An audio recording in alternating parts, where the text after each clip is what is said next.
Oh hey, didn't see you there.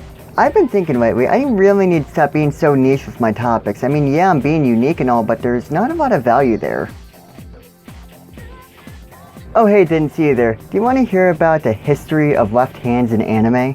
Oh hey, do you want to spend 20 minutes talking about why Black Clover isn't that bad? Please, seriously, just hear me out here. Oh hey, did an original drinking birdie there. No matter how you turn it, anime is a niche fan base compared to other forms of entertainment like mainstream TV shows or the sports ball.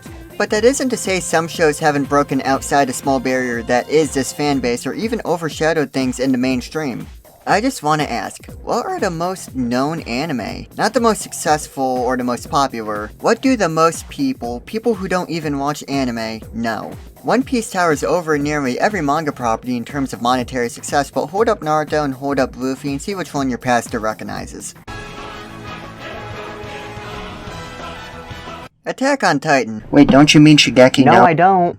Attack on Titan was one of the most defining pieces of the start of the modern anime fandom. It was nearly impossible to escape from the widespread fanbase, making the Colossal Titan itself an icon in pop culture for years. The unique concept of being trapped because of monstrous creatures really attracted new and old anime fans alike, and hell, even just random people who were curious.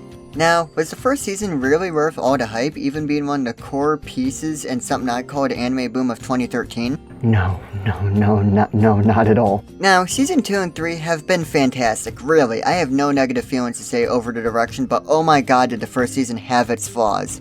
Mostly the pacing was just way too damn slow. That being said, that just goes to show you how well the premise and overall feeling was executed to create so many fans with what was kind of a mediocre product. At the time, of course.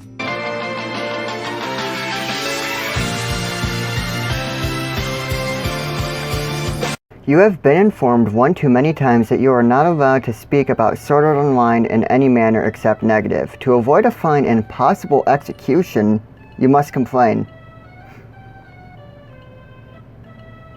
It's generic. I feel like it's almost impossible to overstate what was SAO's massive popularity.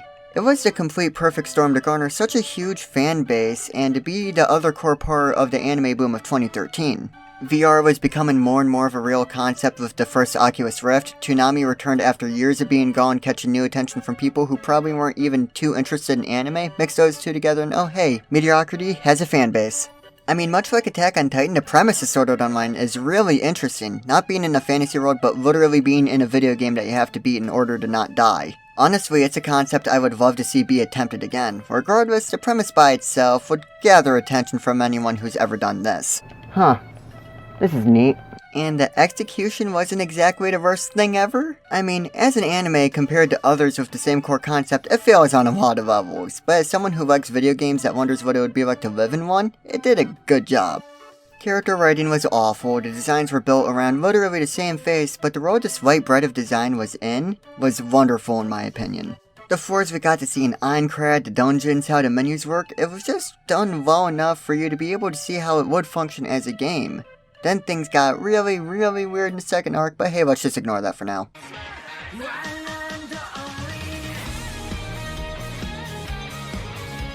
Words cannot describe the explosion of popularity that My Hero has experienced. Well, this one, or maybe this one. While the first season wasn't a roaring success, it was liked enough to get a second season that absolutely rolled that year in anime. In a fantastically done tournament arc, we had our first contender of the new Big Three, and that's just talking about the quality. And the fame it achieved? At this point, I don't think there are many anime fans who haven't heard of My Hero. Hell, at this point, I'd say it's as close to being mainstream as something can be before it makes that crack. We have theater releases of movies, easy to find merch in stores like GameStop, even got a mediocre video game like every other big property. Guess that goes on the list of what My Hero Academia and Kingdom Hearts have in common. At this point, what could be more known than Green Naruto?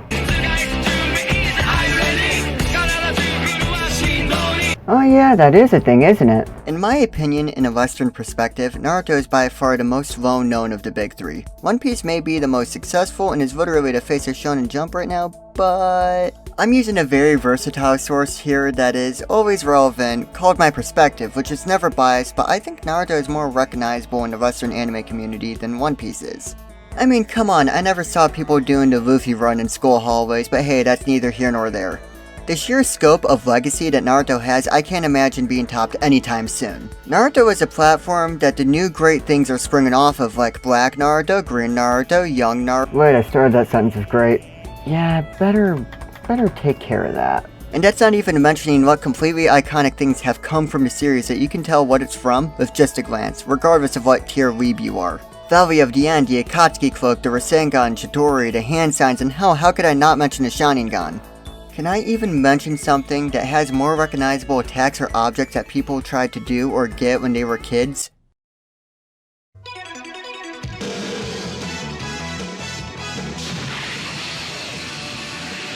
I really need to stop talking. Dragon Ball. What can I even say that hasn't already been said about this property? Honestly, it needs more barbecue sauce. Naruto may have been a springboard for modern shonen, but what do you think Naruto and its peers took inspiration from? Dragon Ball, a part of a niche medium, is literally mainstream of AAA game releases, significantly bigger theater releases. It's hard to capture how big Dragon Ball is. Do you know how popular an anime has to be for Hollywood to think to itself, hey cool, let's f this up? I mean, come on, love it or hate it, not only did this define shonen anime laying out tropes that would be followed for years, it laid the groundwork for what young anime fans would be interested in. There is only one property that surpasses it in a lot of these ways. What we all pretend isn't our answer to the fated question, hey, what was your first anime? Show someone not in the anime fandom these 3 pictures and ask them which one is Pokemon. Chances are they're going to say all of them.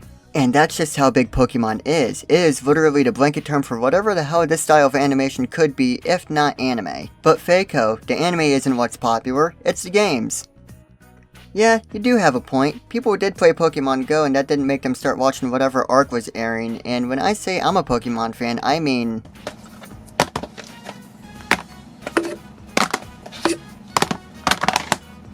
That aside, Pokemon is the anime that you wake up in a cold sweat remembering that it was not in fact just a random cartoon. Random aspects of the series are more well known than some of the previous shows I've talked about. Like come on, can you name another time a rat has made such a big impact on the world? I mean, besides bubonic plague. Well, now that I completely sold myself out for views trying to be relevant, I can't wait to see how well it was regarded. Oh, 1 second. Kirby right back at your fan club / Fayko hotline, how can I help you? Yeah, I was disappointed that this wasn't the sequel to the Drinking Bird video. Is that planned at all? Or should I just unsubscribe right now?